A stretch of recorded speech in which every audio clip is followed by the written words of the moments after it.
I didn't want you guys to catch that. That was really fun. Welcome back to the show. I have in the studio a really, really exciting guest, Omotunde Lolo Adebowale, media personality and actor. You're also a radio presenter. You used to host the radio show Oga Madam during your time at Wazobia FM. And you've since rebranded yourself to be known as an actor and a stand-up comedian. Welcome to the show, Lolo. Thank you very much. I'm happy to be here. I said used to host because you recently left Wazobia FM after 13 years? Like 12 plus, and Yeah. almost 12 years. Yeah, 12 years on radio. What has that been like? And did I say it's good to have you on the show? Yeah. Because it's really, really good to have you on the show. And people are often surprised to know that you're Yoruba. I'm sure that is one of the hugest things that people are surprised about. Yeah, a lot of people actually think I'm Igbo. I always tell them I'm a Yoruba woman with an Igbo core. Oh. Something inside of me is Igbo. I don't know how. Or I'm completely Yoruba actually by birth, but by integration and choice, I'm Igbo inside. Do you speak Igbo? I do not, but I can understand bits and pieces. So you've been on radio since 2004. What are some of the lessons that life has taught you? Well, radio is an exciting place to be because it affords you the opportunity to be many things to many people. And it gives you like a whole spectrum of learning. Because being a radio host, you have to be many things to many people. People ask you the most absurd questions. That means you have to read wide, you have to learn, you have to, keep abreast of everything that is happening. So those are some of the things that, makes radio very core. And life lessons, I think radio just allows you to be who you want to be. Because a lot of us are always tired of being one person. So you can legitimately have multiple personality on radio and it won't be like a psychotic thing. So I think I enjoy Nobody will be administering any drugs. No drugs. For that drugs. People often say, it's not something that people often say, we all know that the media here, people don't earn as much as they should or they deserve. But particularly about radio, they say radio doesn't pay enough to sustain what it is that you do and the amount of commitment that goes with being on radio. Because I remember someone telling me that one of the most difficult things about being on radio is the commitment. You can't afford to be late. Like, you are actually committed. You're committed at every job, but radio actually requires your commitment. Yes, it does. Yeah. So tell me, is it true that one of the reasons why you find a lot of OAPs or radio personalities doing so much is because the pay doesn't, balance out? I don't think it's about that. I think everybody on earth cannot be paid what we're worth. But it depends on how passionate you are about what you do. If everything is about naira and kobo, there are many jobs that will not find anybody doing them. So for me, radio, of course, it's not like you're paid as much as you want to be paid, but you love what you do. And because a lot of lives are tied to you, now we do personality radio where people love you as the on-air person. So really sometimes the choice is taken away from you wanting to be away. So you do it for the love of the people most of the time. And I don't really think it's because of that we do other things. It's just fortunate that us that are in the industry, we are multi-talented.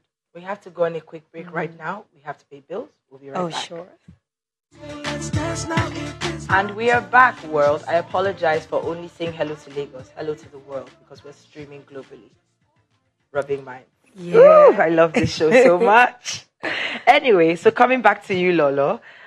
You joined radio I said 55. I apologize. 13, 15 years ago. Yeah. And radio then and radio now, what has changed? Do you think social media is competing for the attention of radio listeners?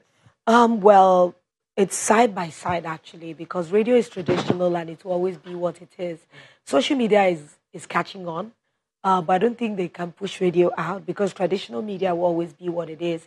It's the traditional media that gave birth to the new social media. So I don't think they're competing adequately, but radio still has its own place. And radio then and now, for me, I think our new crop of broadcasters don't really go by the strict rules that we went by. Like when we were trained, I was trained by Radio Nigeria. It doesn't matter where you are in the country, you must pronounce name properly. But here, I've seen them Butcher. murder people's names and there's no consequence for it. It's just, hey, I could just do. I've actually heard mixed tongues. I've heard somebody that spoke British American with a bit of Polish. I think it's called Lafa. Oh, Locally acquired foreign accent. Oh my God. And you're wondering, because just speak good English the way we should. If you hear a South African speak, you can hear the South African tongue behind them. It's there. There's nothing to be ashamed of if you're a Nigerian. But here we shall want to sound foreign. So some of those things are the things that have differed, and style of music, delivery, accessibility. It's a lot of things are easier now. People have also said that podcasts are the future of radio. Do you find that to be true? I'm wondering, because when you say the future, it's just children that are being born. It's just like saying you become better than your mother. You might, but your mother is still your mother. So podcasting is something we need to focus on, because if you're not evolving, then you are dying. So whether radio is evolving into podcasting or anything they're doing in that realm, I think everybody's just going to gravitate towards it eventually. Why did you leave Wazobia? I'm sure people have asked you this over and over, but we notice it's almost like exodus of exits. Like, you just left. It just happened. There was no pre-announcement. I myself woke up one day and just saw it on your social media that you're leaving Wazobia FM. What happened? Well, nothing happened. Just say life happened, change happens. I love Wazobia. I'm very proud to be a pioneer of something new, something different. But no matter how you love something, it has to come to a time when you want to evolve into something more. And that's what I'm doing. I'm not leaving radio completely. In fact, I'm just about to birth something, a new radio. Give us the exclusive, girl. I know you want to know. You want to know. Girl. Your fans want to know. I'm going to have to hold it and just give me another 3 weeks. Then you will definitely know. And I'm in labor room right now. So I'm about to birth radio. So everybody should just focus on that. What is your relationship like now with the Wazobia family? And how would you rate their, the experience and the journey there at the time? I had a fantastic time working with them, and that's why I did everything I should do properly.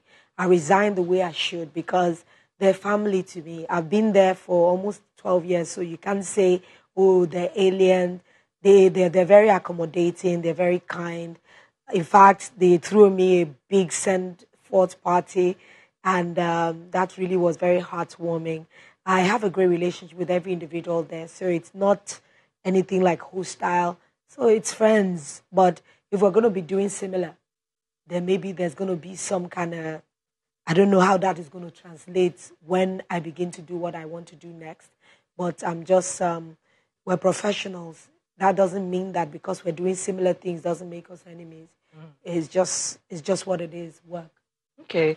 I also know that you're a lawyer. You practiced law actually for 3 years before you moved into broadcasting.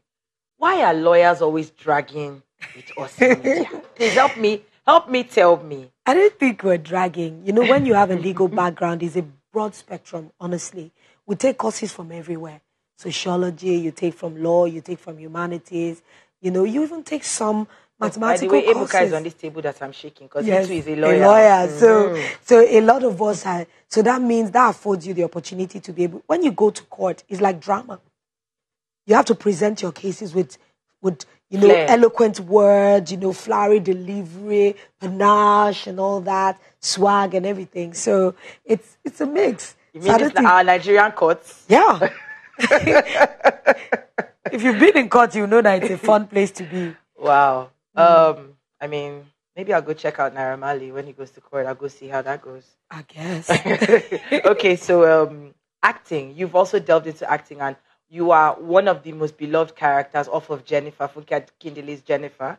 You are Adaku, and that is a role that you have reprised so well. Sometimes people even call you Adaku in real life. How is it that you're able to interpret that role so good? Honestly, I think Funke is a genius.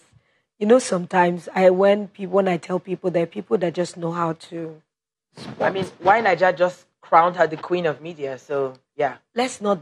If you've seen Funke's craft, you can hate to love her, love to hate her. When it comes to her job, she's top notch. Trust me. When she wrote the character, I'm sure she probably shopped around.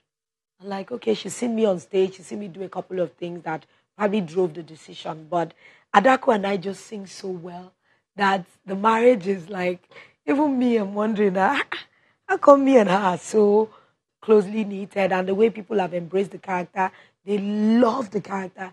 Children love the character particularly, and it's very humbling for me, honestly. So I cannot even take all the glory. I just got the script I was given, and by God, I interpreted it, and that's why we are here, part of some of the things that have, brought me more recognition internationally. Mm.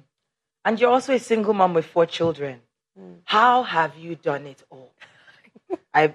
You're putting together, you have a new play coming up, Alero. It's replacing Oga Madam, your previous play, I believe. I don't think it's replacing Oga Madam. It's my comedy show. Alero is a stage play I'm putting together. And it's a musical play? Yes, it's a musical. It has dance, it has drama inside.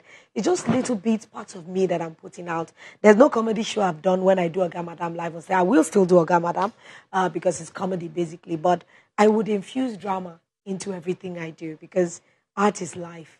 So now I'm just pulling out the drama and putting up a musical. I've always wanted to do a musical because stage has its own magic. And that's what I hope I'll do. So this is your first musical play? Yes, it's my first musical. So what should we expect from Alero? Alero is it's a beautiful story that, everybody has that grass to grace story. But when it comes to grass to grace, sometimes we should know that many a times when we say we don't want to be the people that hurt us. But I find out that a lot of people become exactly the people that hurt them. So if you don't hold yourself back, you're just going to be the person that you hate. So that's the story, basically.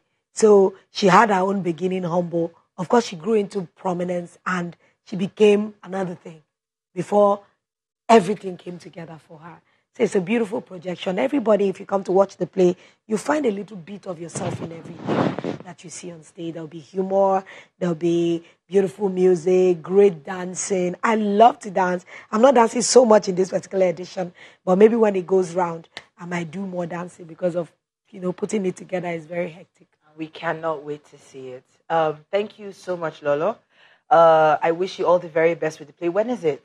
It's the 10th of November at the Muzon Center. Okay. We have 2 shows, 4 and 7 p.m. I do hope that you have an amazing outing, as they say, break a leg. And Oh, I think you were supposed to tell me, I asked you how you have done it all. Because that is a super question. I'm not yet a mom, but I have a busy life just like you do.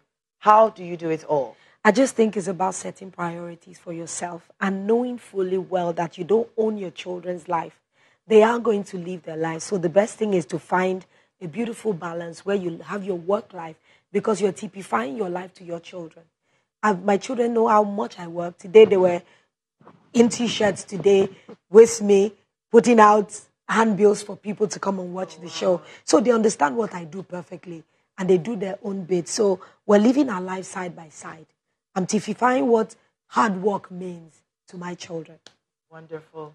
Thank you so much for coming. It's been great having you. I hope you do come back. Sure. We have come to the end of the show, and it's also the end of my time here as host of Rubbing Minds. I'm so emotional. Thank you so much, Nigeria, Africa, and the world for watching. Thank you for your feedback. Thank you to the crew. Most especially, thank you to Ebuka Ubiuchenju, who will be reprising his seat very soon. God bless you all. I love you. Take care of yourselves and each other.